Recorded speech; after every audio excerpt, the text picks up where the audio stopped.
fun. Adam, I appreciate you talking to me. How old are you? You're not even 30, right? I'm 34. I'm 71.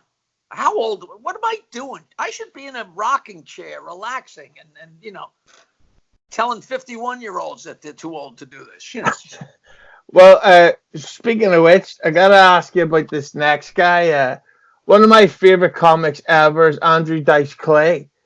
And during your run on the Howard Stern show, they had a bit of a big fallout. So talk to me about Dice's appearances on the Stern show and their on-air fallout. It was so funny, and it's all horseshit.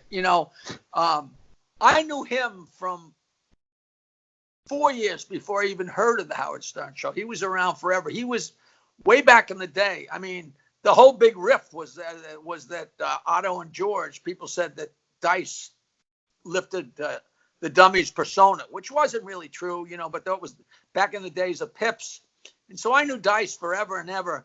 In fact, he says that a show that we were in together was the show that launched him. There was a show called Red Fox's Dirty, Dirty Jokes that was taped in a club in Los Angeles that they pretended it was Red Fox's comedy club, which it wasn't. It was some other club. And it was me and Dice Clay and, this girl that used to be Lenny Bruce's girlfriend and Ronaldo Ray. And who else was in that show? Bob Schimmel. Do you remember Robert Schimmel? Oh, yeah.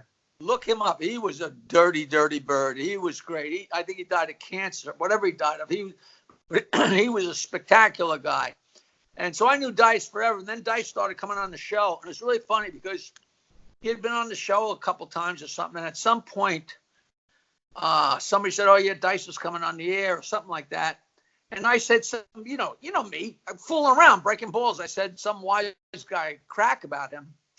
And a few days later or a week later, Howard called Dice and he went nuts on me and out of a clear blue sky. And I had no, I guess he had heard what I said and decided he was going to, and so he attacked the hell out of me. The next time he called, I was ready and I made mincemeat out of him. And Gary on Best of Stern replayed the call where Dice fucked with me so bad. And one day I said, "Gary, everybody says you keep playing Dice fucking with me, but you never play the one where I got over on him." And Gary said, "It's not funny when you win." Yeah, but then Howard and Dice, all of a sudden, like it was like Howard's feuds with Sam Kinison. It made good radio. It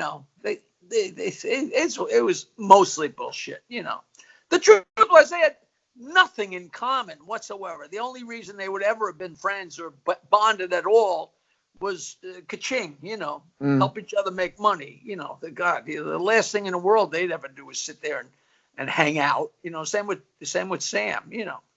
Hanging out, sharing some fucking hooers. Oh God, he was funny. He was fun.